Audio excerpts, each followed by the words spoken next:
ફરાળી ઢોસા અને ચટણી બનાવવાની રીત. લોટ બનાવવા માટે સૌપ્રથમ એક પેનમાં સાબુદાણા લઈ તેને શેકી બહાર લઈ લો. પેનમાં મોરૈયાને પણ શેકી બહાર લઈ બંનેને ઠંડા કરી લો.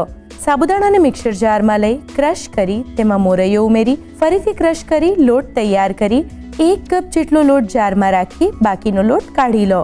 જારમાં રહેલા લોટમાં દહીં અને પાણી ઉમેરી ફરીથી ક્રશ કરી આ ખીરાને એક બાઉલમાં લઈ પાણી ઉમેરી બરાબર મિક્સ કરી ખીરાને ઢાંકીને 10 મિનિટ માટેનો રેસ્ટ આપી દો.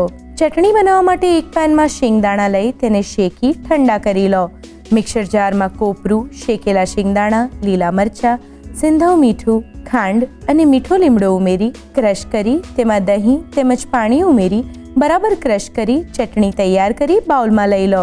ચટણી પર વઘાર કરવા માટે વઘારિયામાં તેલ ગરમ કરી તેમાં જીરું અને મીઠો લીમડો ઉમેરી બરાબર સાંતળી આ વઘારને ચટણી પર રેડી દો. રેસ્ટ આપી દીધેલા ખીરા